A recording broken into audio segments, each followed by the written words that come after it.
Well, Blake, welcome to the podcast. Sir, We thank have you. Blake Pitts here from Lifepoint. And yeah, you're my pastor. I go to Lifepoint, and so it's exciting that you're here with us. And yeah, we're excited to hear more about your story, your involvement here in Seneca, because it seems like you're very, very in with Seneca. You just like you're connected. You love Seneca. You love the city. You love the town, and just the upstate in general. So it's really good to have you here. Yes. So Yeah, it's good to be here. Yeah. I look up to you as well. I know what you're doing in Seneca and really pouring your life in what you're doing, with the way and all that. So that's really neat. So Yeah. I admire you as well. Oh, well, I appreciate that. Well, I guess just start off, tell us what you do. I mean, we said you're a pastor, but obviously a lot more than that. But what you do and kind of what led you to LifePoint, and just go with that. Yeah. So, we started LifePoint actually this week. We're going to celebrate our 10th birthday. Nice. So we're 10 years old, and my start in ministry started, I guess, about 15 or 16, 17 years ago. Okay. I taught school, so I graduated from Clemson, and I taught school for 3 years. Oh, really? And at Walhalla Middle School for a couple of years, and then at Edwards Middle School, which is Daniel High School's middle school over in Central. And so, but I always kind of was searching. And I enjoyed it, enjoyed the kids, I enjoyed the teaching part of it, but just it didn't do it for me. So I was always searching, and I had actually, before when I was at Clemson University, I was a youth pastor at a church while I went to college. Oh, cool. And so kind of got a little taste of ministry and enjoyed it, and always thought about going back into ministry, but and maybe doing that, but just never was the right timing. School would start, and I'd kind of get the itch, and I'm not going to quit in the middle of a year or so. And so it just, after that third year of teaching, I was really searching. I really throughout that. So I got my real estate license during that time. Nice. I worked with a tax guy. Oh, it's just, and during the summers I would get other jobs and just kind of see what I'd like. And so I talked to Roz that the year after the third year that I taught, and I told her, I said, I really feel like the Lord's calling me to ministry. And so we prayed about it, and we said, all right, that's what we're going to do. And so I started putting my resume out some places, and ended up going to Pickens, South Carolina, and being a youth pastor there for a couple of years. Yeah. And then never thought I never wanted to be a pastor. Ever wanted to be a pastor. When I was not very good at teaching. I loved the kids, and I did that, but never really thought I could, lead a church. Yeah. It's ridiculous. Didn't want to. Yeah. And so about 2 years in, I really started enjoying like teaching, and really got into that and studying and just kind of presenting and the word, and had the opportunity, and all these are very long stories, and I don't know how much I want to get into these, but I'm shortening things. But so ended up getting a pastor's job in the Seneca area, and was at that church for about 4 years, and had we grew, things were good, and really saw a need in Seneca for a church that was a little bit different. There's lots of good churches around this area. But a lot of times churches become very inward focused, and it becomes very Sunday morning driven. And so when I met Brad Price and Judd Lusk and some of the guys that are on our leadership team that we started the church with, that we just felt like there was a need for a church that was in the community, because churches are meant to benefit the community. They're meant to add to the culture of the community, and to be a benefit to everybody around us. And so we began talking about what it would look like to start a church where it wasn't Sunday morning driven. It was community focused, where you would serve your community, you would study the Bible together in smaller groups. And so we had a little informational meeting. We had about 50 people there. and said, all right, we're going to split up into groups, and we don't know what this is going to turn into. Like, we have no idea. We're going to split into groups. You're going to study the Bible together, go to church somewhere together. It doesn't matter where you go. I mean, it doesn't matter. Sunday morning, you go somewhere, you know. Yeah. So a lot of our groups did that, and it kind of morphed into, we would meet all together on Sunday nights in a certain place, and the groups would meet. Actually, we ended up at Oconee Christian Academy. Okay. And the groups would meet in classrooms. Yeah. So that we could have kids, you know, run around and kind of do a little kids ministry, and just had small groups in there. And it was one of the coolest organic moves of God I've ever been a part of. That's cool. Because we didn't have a service for 6 months. Wow. And but it's just a group of people who were serving the community. Yeah. And, you know, I'd have people come up to me in the community, man, thanks for what you guys are doing. Yeah. Like, what do we do? Like, I don't know. Like, just the groups were doing stuff. Yeah. And our idea was to decentralize the church. Yeah. Because the church had become so centralized and so dependent on leadership and all this kind of stuff where, hey, you know, they come to the church and like, well, you figure out what we're going to do, and then we'll go do it. It's like, no, just open your eyes to the people around you. Wow, look at the needs around you, and then, like, do it. Yeah. Now, if you need financial resources, you need things, you know, or you need help, you need more people, then come, you know, that's what we're for, so we can do more together than we can separately. But, you know, if you have a need in your community, you got a group of people around you, like, just go meet it. Mm-hmm. And so that's what was happening. And so people were seeing needs and meeting needs. And so, I'd have people come to me and say, hey, I know you're part of a group. I know you came and did this. So I was like, what do we do?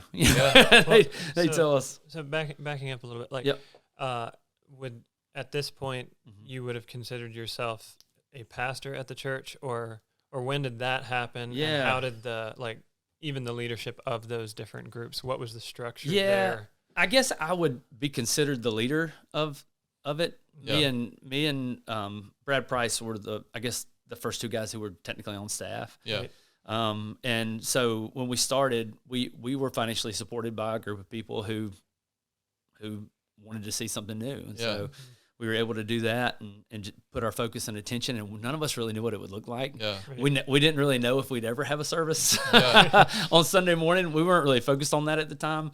And so, you know, we would, like I said, at first we were meeting in homes, and then we started where we kind of wanted everybody to get together. Mm-hmm. So we would all kind of come to the same place, and then we'd go in our, you know, different classrooms and meet. Yeah. And the kids would play together and do their thing. And it was just a really neat, like, sweet time of fellowship and ministry and really what we wanted it to look like. Yeah. But the gravitational pull of church is Sunday morning. Yeah. And, you know, I think if you've ever been a part of a church, which, you know, you guys have, you probably know that. It's, you know, let's have a service, and that's just what you're supposed to do with church. Mm-hmm.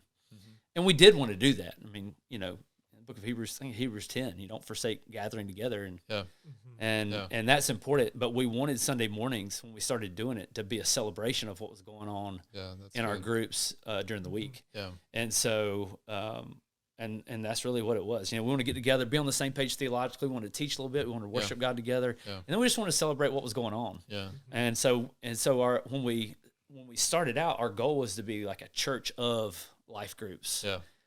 And that's when we started with those first. We didn't want to be a church with life groups, which is a paradigm shift. Yeah. You know what I'm saying? Like if you just start having service, like, all right, we're going to split into groups now. Yeah. Like, well, we do this. We do Sunday morning, and groups are just one of these things. Mm-hmm. But if we start with groups, and then we come together and we're a church of groups, then that's a different paradigm. Yeah. What made you think, like, I love that idea, and I think it's very apparent even today how that was your roots. Like, even looking at the church, it's very, like, you guys are very focused on what's happening outside of Sunday mornings, and it's apparent that it was kind of started with that backwards, like the paradigm mindset of, like, we're groups first and then we come together. Yeah. So I feel like it's very apparent. Like, how did you like come up with that idea, or like how did that, like, what drove you to kind of build it like that? Yeah. So we had about 7 guys that came together that were on our first leadership team. Yeah. And we've always been team driven. We've never been led by one guy. Yeah. Like, I'm not the guy. I'm just one of 7 guys. Yeah. Just I happen to be on stage teaching. And so they, I guess maybe you consider the leader of leaders, but yeah, I mean, I've got an equal say in the room. Yeah. And when we got together, we're like, we wanted, like I said, to decentralize the idea of church, that it wasn't about Sunday morning. And there was just such a need. I think people were, and still are, just starving for like deep community, like real community. Yeah. Not superficial, get together and maybe have a Bible study. We didn't want people to get together and just have Bible studies. Yeah. We wanted them to get together and like truly do what the church is called to do.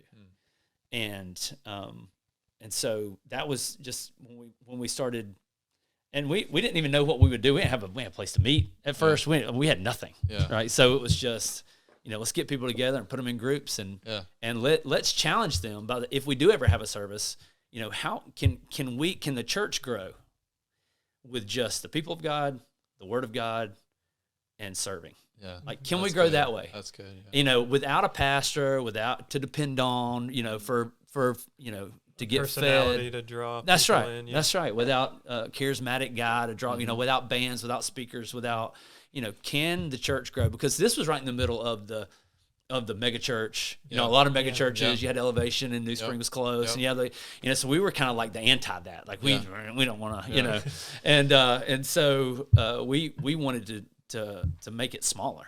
Yeah. And excuse me. And so that was kind of the idea when we first went in.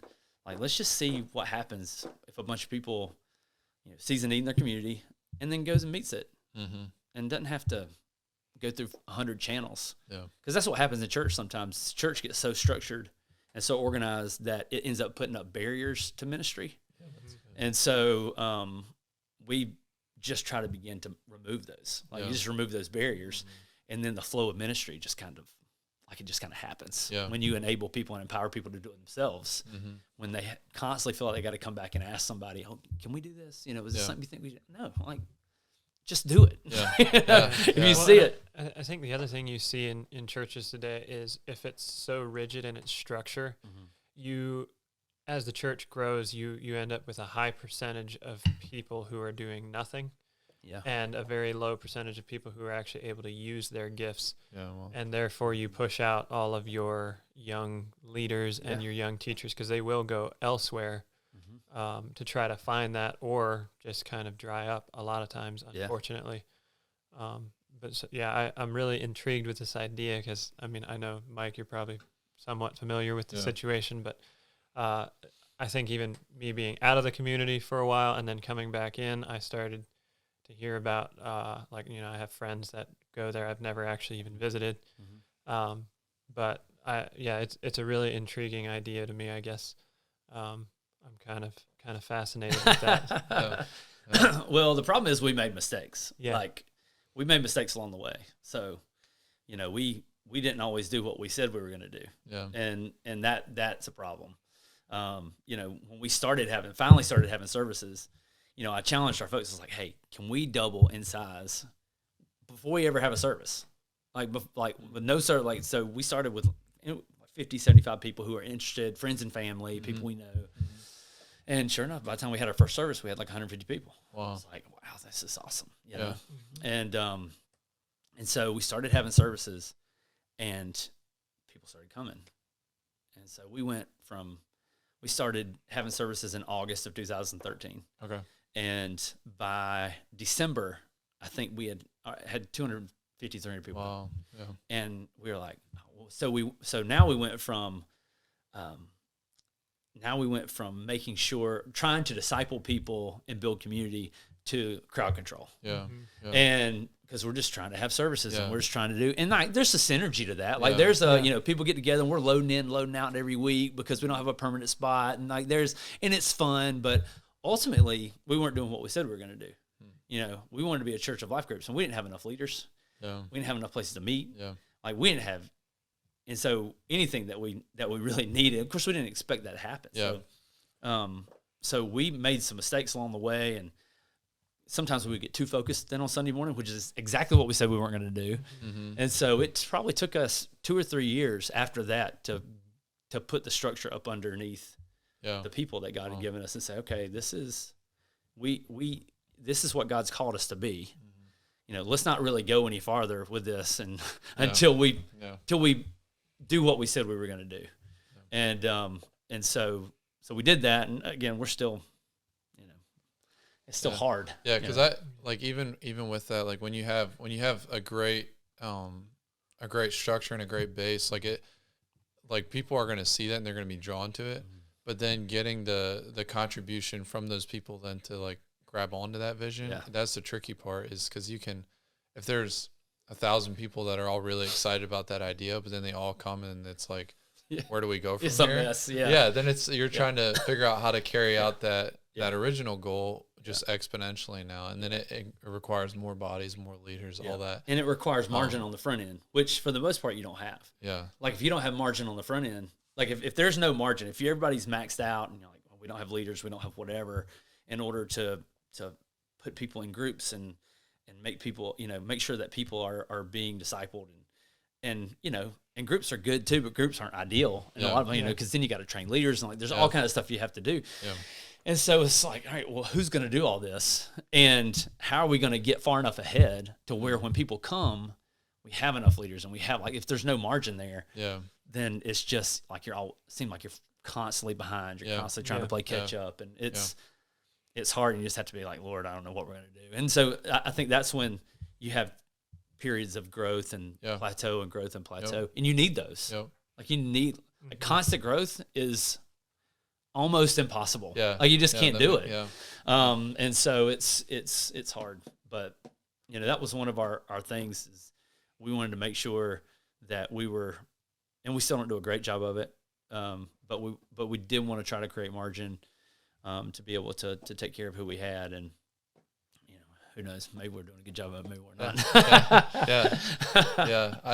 I see. I mean, I feel the impact even before I started coming to Lifepoint. That's partially what drew me there, is I felt the impact in the community, and that's what I got excited about, because like you said, I'm very much, I love this community, and I love seeing the church active. And that's something that drew me to Lifepoint. So I guess that's a credit to you guys that like people do see that in the community and they feel that. So I definitely feel that. And I think it's exciting especially when a body of believers that size can kind of get behind a vision like that. That's really cool. And I mean, even just, I think one thing that has always impressed me about Lifepoint is there's not a lot of questions, and there's not a lot of I don't know what the legality to support. Like even when I first talked to you about how we can connect the way with Lifepoint, you're talk to Judd, he'll help you out. And Judd is the guy for that. It's not go talk to one of Judd's people that help him out, and then it has to go through chain of command and all that. It's just talk to this guy, we'll get you connected. And then from there it was instant help. It wasn't maybe in 6 months we'll kind of have a process review kind of thing. It was we see what you're doing, we're going to support that. And I think that's a really cool thing for a church, especially of that size, is just to always kind of be where can we help out next? Where can we help out next? Instead of just being content with a Sunday morning service. And so that's something that's always stood out to me. That's cool. So that's one of the things that we wanted to do, is we didn't want to have to recreate everything. There's so many people doing so many good things in the community. Nonprofits, The Way, Foothills Community Center, Ripple of One, Dream Center. There's so many incredible ministries that, if a church tries to recreate all those things, that's ridiculous. So, what we wanted to do from the very beginning was, hey, let's partner with people who are already doing things really well, and let's not make it hard. Let's not make that hard. There shouldn't be 4 committees that it has to go through. It's one of those barriers to ministry that people put up, to try to protect the church. I understand that. But that's why we trust our leaders. If we trust people to lead and make the right decisions, then the reason we can do that is because we trust Judd. And we trust Judd to do what Judd's been called to do. And he's our missions guy, and he works a lot with our. So I mean, if you meet with him and he says it's go time, then let's go. And so there's no reason it has to go through 100 people. So. It's we love partnering with folks, especially people who are doing good things. Because then what we can do is we can just throw fuel on that fire. it's hard to start one. Like it's hard to start a fire. You get some sticks, rub them together. It's hard to do. Yeah. But if you already got a fire going, yeah. and we can just throw fuel on it like that, that's when you can really do something in the community. So that's always been our philosophy when it comes to supporting a lot of the nonprofits and stuff in Seneca. Yeah, cool. Yeah, I guess that was a lot of really good stuff. Yeah, I'm debating whether we want to go back over certain things or if we're just going to go way over time. I would be interested just in the process of becoming a pastor. So you kind of said that it started somewhat organically. You started in youth ministry. Was there a time when you knew that you were called to be more than that and step into a pastoral role? Was it like mentor that led you there? Was it, the group you were in of your friends and all that, or what pushed you to make that step? That's a good question, because I ran from it. I ran from the ministry thing for a while when I was teaching, and I was like searching for anything else to do. Like I told you, I tried 3 or 4 other things and just never felt like it was the right thing. And so the story that really got me into ministry that I kind of glossed over before was whenever the summer after my 3rd year of teaching, I told Ross, like, I think this is what the Lord wants me to do. And now I had a job that 3rd year, and this is where it kind of gets complicated, but the lady I'd taken a job for, her husband had a brain tumor. She had taken a year sabbatical off. And so I had gotten her job, right? And so if she decided to come back, then she got her job back, and I had to find another job. Yeah. Well, I was a male middle school math teacher, which had no trouble finding jobs back then. But that summer, I started putting resumes in and different schools, and interviewed for a job and didn't get it. And like, it was just like, I was just like, shit, I was nothing. Yeah. Didn't hear anything forever. I was like, what am I going to do? Yeah. And like I said, for several months, like the Lord would be like, it's almost like he was going, this is what you're going to do. Yeah. And so I started talking to Roz about it, and we prayed about it. It's like, all right, this is what we're going to do. We're going to do this ministry thing and pursue that. And so that meant I didn't know, like, I wasn't going to have a paycheck coming. Yeah. I didn't know if we were going to have to move. We just had landed. Wow. And so we didn't know what that meant. And we didn't know how long it would be because, churches drag their feet and hire people. And so I told, we went on vacation with my parents that summer. And we had been married like 2 or 3 years. Yeah. And 3 years, I guess. And so so we went on vacation. That Wednesday of vacation the next week, we were at the beach, and I got a phone call from my old principal. He said, Blake, that teacher's actually not coming back. You can have your job back. Man. Oh, man. So it's like, what do you do? Like, I have this family I need to support. Yeah. But, I can't feel like the Lord's calling me last week and not this week just because my situation's changed, That's good. And so I told him on the phone, I was like, no, I decided to go into ministry. That's what I'm going to do. He's like, all right, well, good luck. Wow. We get back home. And I had 6. This is when we still had answer machines, right? We didn't have cell phones. Yeah. So on our answer machine at home, I had 6 schools that had called me and wanted me to come interview. Oh my goodness! 6 schools. Now all summer I'd heard nothing. Yeah. And but also on the answer machine was a church in Pickens that wanted me to come talk to them about being a youth pastor. And so I called them, and actually the week I quit getting paid with the school, I started at the church. Wow. And so it was kind of this progression. Like I said, I still never thought I would be a pastor, but I ended up at a church here locally called Grace Baptist Church. Okay. After 2 years over there, like I said, I started enjoying teaching, and I heard that Grace needed a pastor.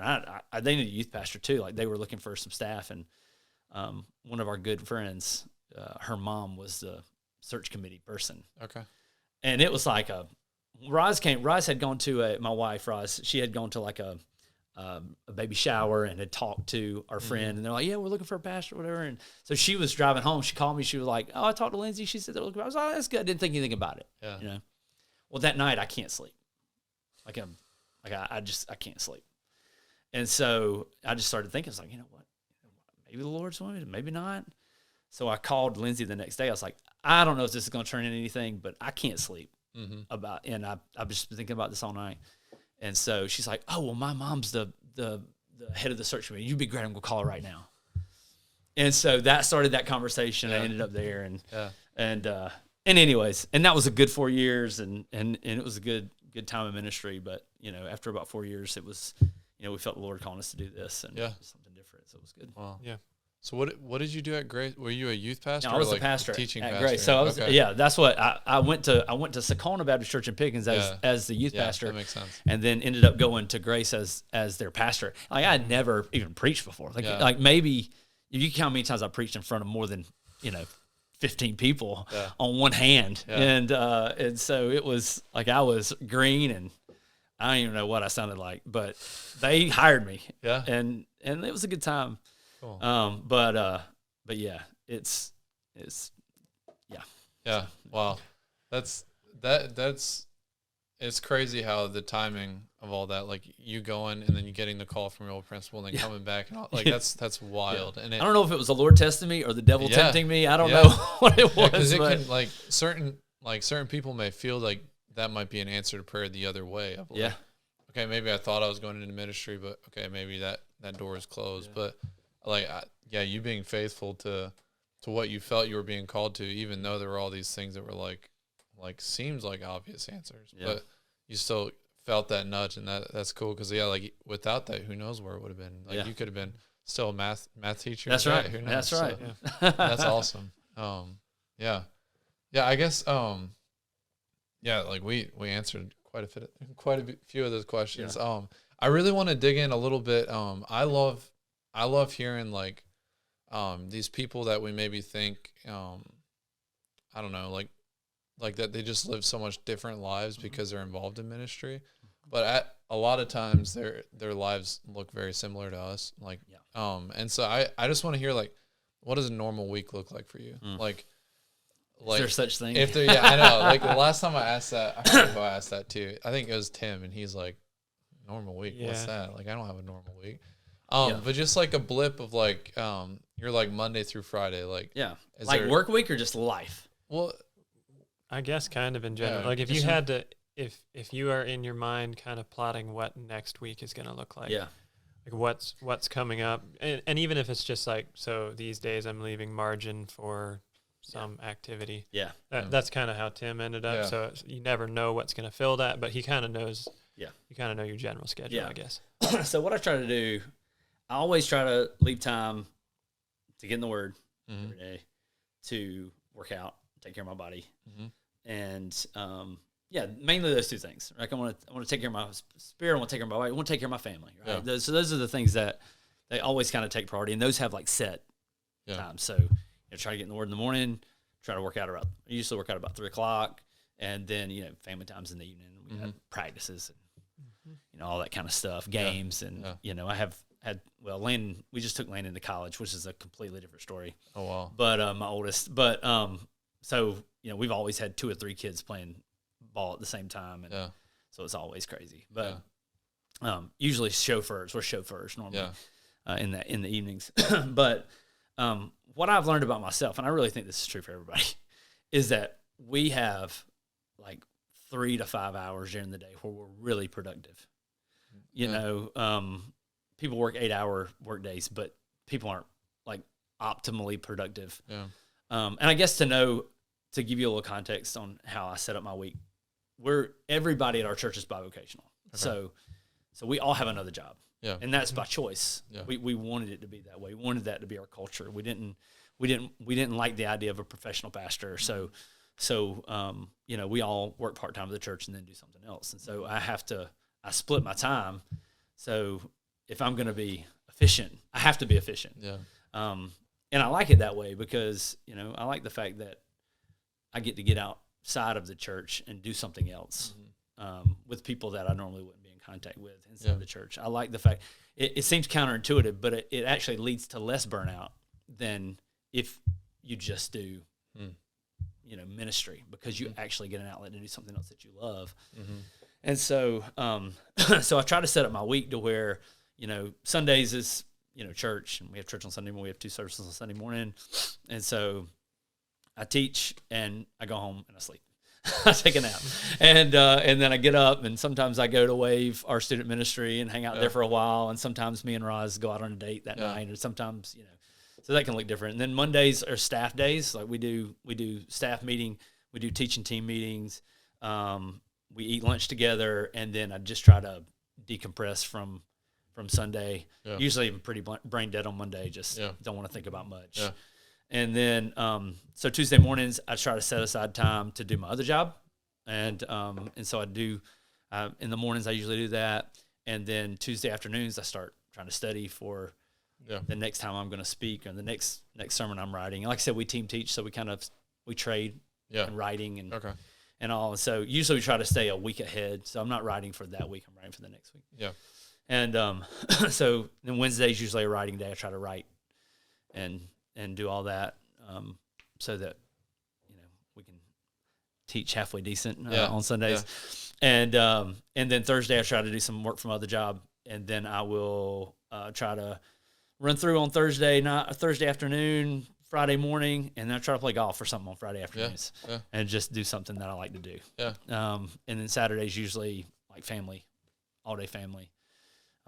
We just don't try to do anything individually on Saturdays or anything work-wise on Saturdays. Try to just spend time with the family on Saturday. And so, I mean, it's nothing spectacular. It's work and play and family. And so that's usually, that's a normal week. Now, things will get, things will come on the schedule, and, people want to meet. And, so I try to set up like breakfast meetings or lunch meetings. And that way I can kind of keep my schedule, because we have to eat breakfast and lunch anyways.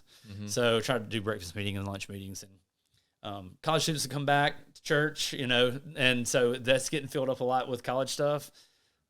Speaking at FCA this Thursday night, speaking at Crew in a couple of weeks, and I'm going to speak at a thing called Big Chill in about a month. So like those things come up, but yeah, it's usually pretty normal. Yeah, that's cool. I like the.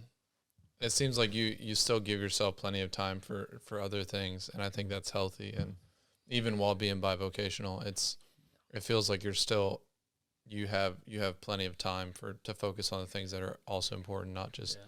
Well, the cool thing is, and the way we're set up at the church, is that I'm only doing the things that I feel like that I like to do. Yeah. Does that make sense? Like, so because we're all bivocational, I don't have to usually a pastor has hard, in the traditional sense, a pastor has a hard job. Yeah. Like, because they usually have to wear like 8 or 9 different hats. Yeah. Like they have to be a good speaker, they have to be a good teacher, they have to be a counselor, they have to go and visit, they have to do 100 different things. And usually they're good at like 2 of those things. Yeah. Mm-hmm. And what that leads to is unmet expectations, because people expect them to be something that they're not, either whether it's a good, well, he's not a very good speaker, or he doesn't come and see me, or I just don't understand, like it just, they're things that they're just not good at, or either they don't love to do. And so, what we try to do is say, okay, everybody find something else to do. Find something else to do, make money. We don't want to limit how much money you can make money, but you're responsible for the things that you enjoy doing and that you're good at, and that you're gifted to do. And so we're all very specialized. Yeah. So the reason I have some margin to do the other things is because I'm doing things that I'm motivated to do, that I like to do, and not doing 100 other things that I'm not really good at. Yeah. Like I'm not good I'm not as good as the discipleship. Like Tyler's really relational oriented and like diligent and consistent. I'm not, like I'm just like, I'm more of a vision guy, and like I'm gonna get, like I'm a starter. I think one of the things I'm good at is starting things. Yeah. Like I'll get the idea, I want to do it, but then I have to find people who actually do it. Yeah. You know what I'm saying? Good. Like, so I'm gonna start, but I know that about myself. Yeah. And so I don't, like Tyler Bibb, our groups guy, like he's super diligent and relational. He's gonna follow up, and he's gonna make sure, and Taylor, he's good at the technical side of things, and all the website stuff, and I can't do that stuff. Yeah, it'd take me forever to figure that out, and then it would be terrible. Like if I did it. And he's really good at the planning part. He's a very good planner. He's very organized, and I'm not organized at all. But when you surround yourself with people and you have those gifts and they do what they do and this guy, then when you come together, it creates a pretty good team. But everybody's doing what they want to do. Everybody's doing what they're gifted at. Yeah. Whereas if we were all full time, and we wouldn't be able to hire as many people, and so it's a give and take, and there's some downfalls to the way we do it. Communication can be hard sometimes because you got so many people doing different things. But it's just the way we've chosen to do it. Yeah, I like that a lot. That's Yeah, and I like that note even at the end that it's the way you've chosen to do it, because I feel like there's a lot of different models of church, and some of them work in some situations and some work in others. And but one thing that I find, I think, inspiring, even just listening as you talk, is the freedom to use creativity in the church. I feel like there's some of that in the world, but a lot of times we get this idea of what church needs to look like, and we really lose the passion and the ability to be creative. But I don't know, hearing you talk sounds like you're in. I mean, it causes problems sometimes, I'm sure, but and maybe that kind of leads us into the next question is, like, what is the most difficult part about being a pastor in your situation specifically, maybe from your team's perspective as well? We kid around and say that we kind of live in a church utopia, because it is set up in a way that it's, I think is healthy for us. And so there's not a lot of things that are just super hard, in our life right now. Probably the biggest downfall to the way we've chosen, you're exactly right. There are 100 different ways to do things. I think a lot of times, we begin looking at different models and we go, oh, well, that model's working there. We just what we need to do for us, and then it doesn't work. Like, it falls flat. And, you have to look at your situation and go, okay, what works for us? And so, I've done talked myself out of what was I talking about? The most difficult thing. The most difficult thing. Okay. Yeah. See, I'll talk myself into a different question. And so probably the most difficult thing for us is because we all work in silos. So we have like the teaching guys, and we have the worship people and worship guys, and we have the administrative, and we have all is communication and make sure everybody's on the same page. Because we're all so specialized in what we're doing. Whereas, if I did 3 or 4 different things and this guy did 3 or 4, and we only had 3 or 4 guys on staff, there would probably be a lot more communication on some things, and maybe so some things can fall through the cracks that way. But for the most part, I think the benefits of this far outweigh. We just have to be very intentional to communicate, and that's why we try to do staff every Monday. So Sunday's worship, Monday's business, and we serve the rest of the week. That's kind of the way we run that. And so we try to make sure everybody's on the same page. At least once a week. Everybody on our staff has to be there on Monday. That's the only kind of requirement. And it allows us to all be on the same page. So that's probably the hardest thing in our situation. For me personally, it's probably, oh man, what's the hardest thing? Trying to keep margin, I think, is the hardest thing, especially in a growing church, because as you grow, there's more demands on your time. And so me just saying, and I've always kind of been okay with saying no. I'm okay with just kind of leaving things the way they are, kind of unfinished. Something's going. I'm like, I have to leave this and go be with my family, or do whatever, and I'm okay with that. And if people have an issue with it, I'm usually okay with telling them why. Why I did it, good. And they can do it. They can like it or not like it. It is what it is. But yeah, that's probably pretty hard. And just mentally trying to stay, focused, and so people deal with stuff. I think my biggest issue is less professionally and more just personally my own mind and hitting my own head kind of thing. That's good. I really like.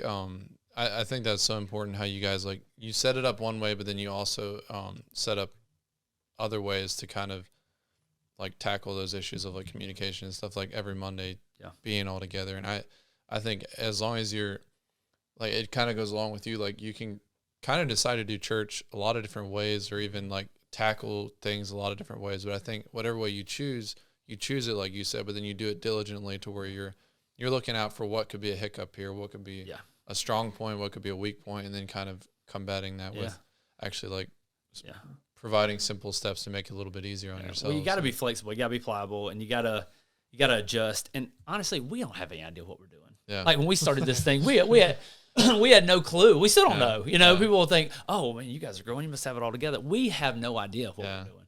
Like we're just, you just kind of make it up as you go along. That sounds way. It's not great for a leadership, whatever strategy, but you just follow the Lord, and if He tells you to do this, or if you feel led this way, then hey, let's do that. And now of course, we had some ditches there. You have some things that we're not going to go outside of this. Yeah. But inside of it, like there's creativity and the way you set things up and the way you run things, and as long as it's not sin, and it's productive and it's efficient, then give it a shot. I love that, because I think you can spend so much time and energy overcomplicating it, and even if you think you know what you're doing, I think that's often when you can fall into that trap of like we know what we're doing already. We don't really need help. Yeah. But if you're like, what are we doing? And like that's how even become very rigid. Yeah, exactly. Yeah. And it's when you allow room for God to work, and you're just kind of opening doors for God to work. There's a lot more good things happening there than if you're like, we have this plan for 5 years. We're going to be here, and this is how we're going to do it. Yeah. If you just leave it more open ended, like God is going to move the way He wants to move. That's how Christianity is supposed to work, and that's how it will have the biggest impact. So I like that a lot. Yeah, and having the structure in place, but not necessarily demanding that it happen in the way that you want it to. Yeah, I like being married to it. Yeah. All right. Moving along, we're got about 15 minutes left, max probably, but we can go a little longer. But I guess bouncing right off of that, what's the most rewarding part then of being a pastor? I think seeing people of course, seeing people come to know Jesus. I mean, that's the super spiritual answer here. And that, honestly, that's why we do, this. But I think seeing people fall back in love with the body of Christ and wanting to be a part. Also, because there's so many people who are disenfranchised with church or experienced church hurt, and have been damaged in some sort of way. And they think that church is that way. It's just what it is. It'll never be different. And we've seen a lot of people come and go, man, this is it's freeing, it's different, it's, I can serve, and I'm not, it's just, I think seeing people fall back in love with the body of Christ and see where their spot is, and being able to serve, seeing people serve their community when they haven't really ever been really worried about that before. It's always been very inward focused, and I'm going to serve my community. So it's really good to see that click with people. I love training people. So, we teach in a team, I guess, model. They call it that. We're just, like I said, we're just kind of making it up as we go. But because we have, and I don't know how familiar you are with what we do on Sunday mornings. So on Sunday mornings, we actually have 4 services. So we have 2 services going on at the same time, and at 9:00 and at 10:45. And so a lot of churches have chosen to do video. That's just not us. We just don't want to do that. So we wanted to have somebody live at both places. And so that does a lot of things. It takes the emphasis off of one guy and puts it on several guys. And it also allows me the opportunity to train other guys to do it, you know? So it's just not all just me preaching all the time. It's, hey, we're equipping other guys to do this. And so, probably one of the most rewarding things for me is seeing the growth of Taylor and the growth of Tyler and some of these guys that are teaching more now. Watching Tyler, and I hope he watches this. I hope I embarrass him. But Tyler Bibb used to be like, he would have anxiety for weeks when we asked him to do the announcements at church. Like he could not sleep. He'd be sick to his stomach and be having anxiety because he had to do the announcements. And now he's, he preaches like he preached the other day. He did a great job. I mean, he's so good, and he's just him, And so being able to, and a lot of that takes time. A lot of it just takes time sitting together and being together, but seeing these guys be really effective teaching. because that's a passion of mine, is just very, very rewarding. That's cool. And like I said, if it was just me, we wouldn't be able to do that. And so that's one of the things I really, and so at our teaching team, we have, me and Taylor and Tyler, we have probably 3 to 4 college guys that just come and sit in and just want to be there, and they give input, and so we're able to train more people, and just get more input. It's a really neat thing. And so seeing those guys grow is pretty cool. Yeah. Oh, that's awesome. Yeah. I love what you said about, I forget how you worded it exactly, but making people fall in love with the body of Christ again.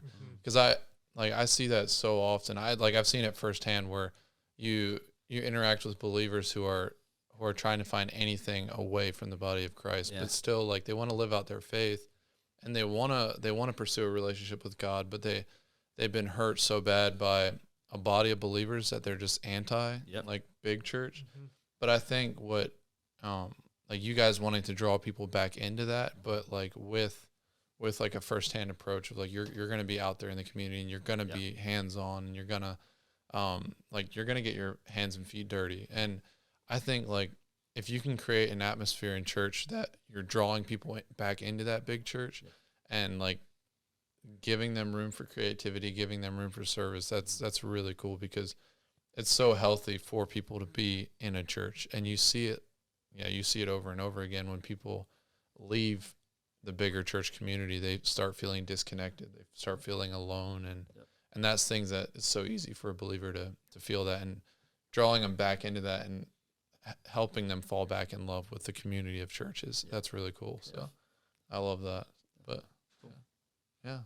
Anyway, I guess kind of along that line is you talked a lot about this, but do you guys have a vision / goal for your church that is your go-to, and then just what you do?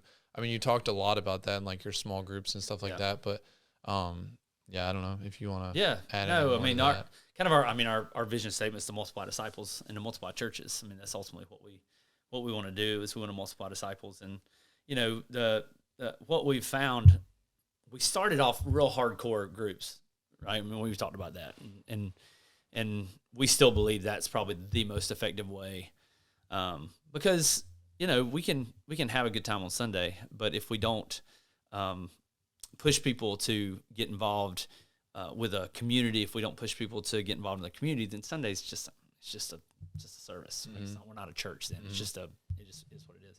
So, but we found over the last couple of months or years that there are other ways to get people involved too, in some type of community that's not what we would think of a small group. So one of the things that we've started doing, because we've after the tornado, we were approached with so many projects on the Mill Hill, construction projects and things of that nature, that we ended up putting right now we're trying to get construction groups put together. And so when we have needs come up, we have these construction groups, and some of these men who I don't want to be in a group, I don't want to do that, but they'll come and they can hammer, and drill, and carry boards and do everything else. They'll come do that, and that's community too. That's service, that's community, and through that, and maybe they'll get connected with somebody that's in a group that they can be involved. So there are other ways to try to get people involved in that. So our goal is to still get people involved in groups, involved in small community, to fall in love with Jesus, to fall in love with God's word, to study the Bible together, but also fall in love with serving their community too.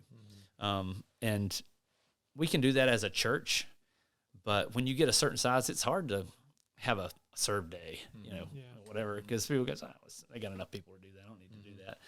But our thought was, if we can have, when we first started the church, we used to say this a lot. We need to keep saying this. See, this is kind of stuff that we need to keep doing, but things, you just get going and things fall apart. But we said, if we could have a Bible practicing life group within walking distance of every home in Oconee County. Oh, wow. Yeah. Is there there's not a need we can't see, and there's not a need we can't meet. And we still believe that. I mean, if we can have a Bible practicing, and that's an important word, that we aren't just reading it and studying it, we're actually doing it. then we can look at we can see the needs in all of our communities, and then we can, we have the resources to meet those needs.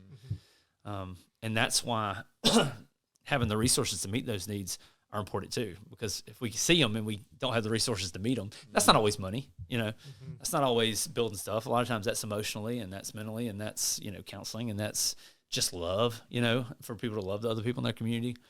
But resources are a big deal. And that's why, we do, while we're still at that campus that we're at right now, we've kind of outgrown it, but we're going to maximize that campus as much as we can. People are like, what are you going to build? Let's build a bigger building.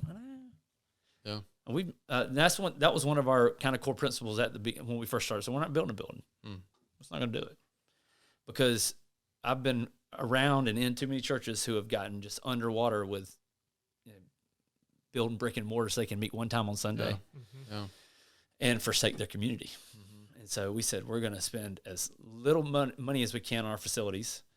We're going to all be bivocational, so we don't have to spend as much money on staffing, and we're going to spend as much money as we possibly can on missions and children and community. So question on you said you want to have a group of people that meets within walking distance of everything, or do you arrange your groups by location? Everybody who's in this area meets here? Or? No, we let that happen organically. So, if people invite somebody to their group, we don't say, hey, you have to go here. Right. But the idea was, as we multiplied groups, so, when you have a group that gets big, you may have a couple of leaders that come out of the group and say, hey, we're going to start a group.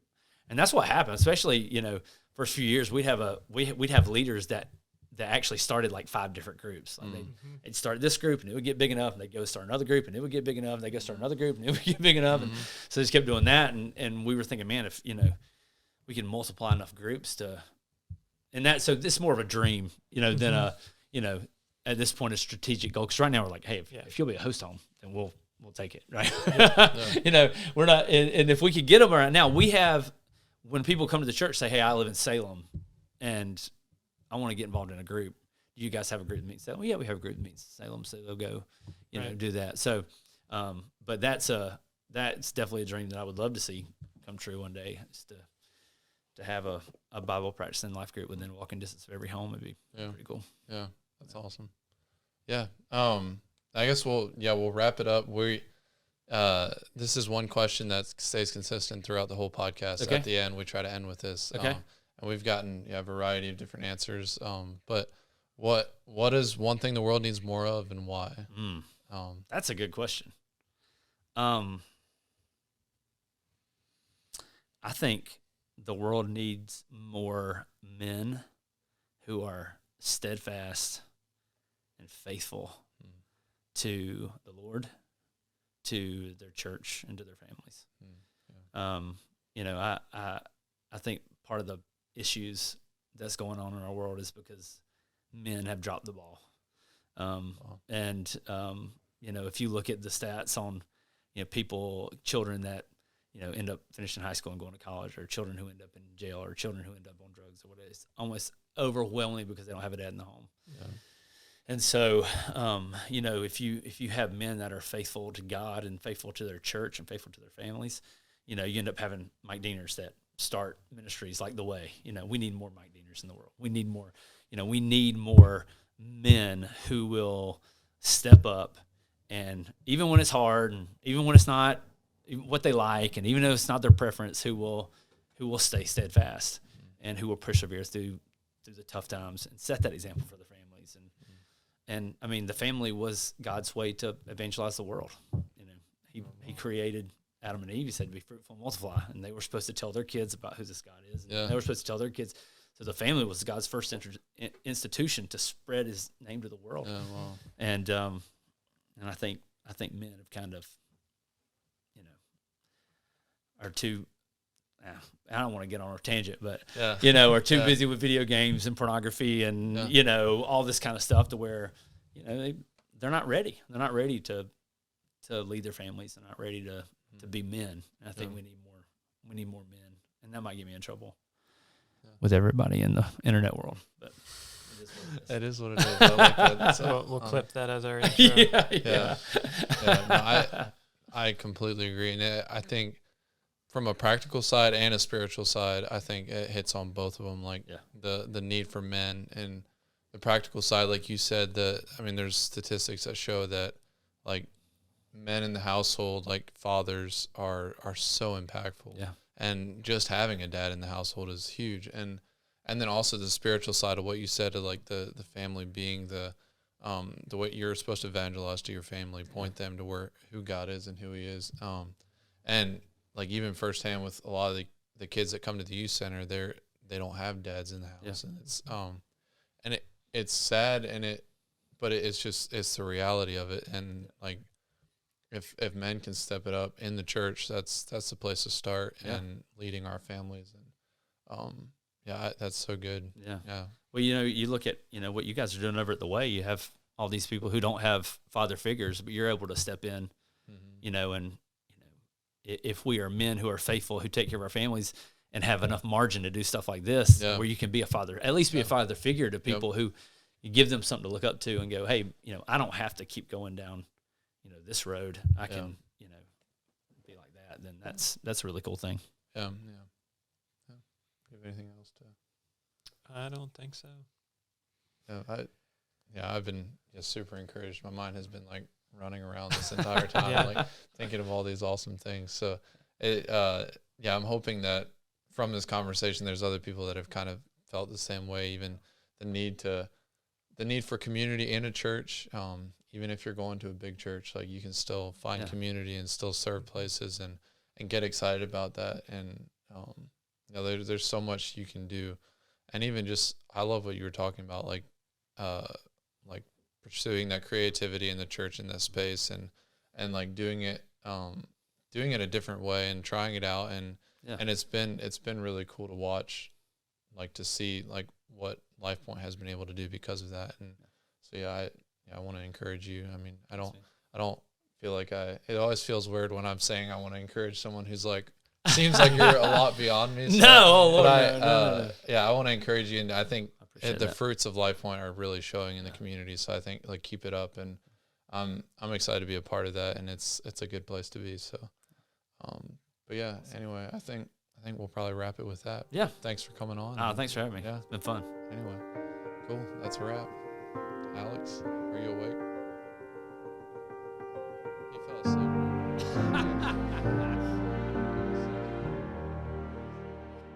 Like and subscribe.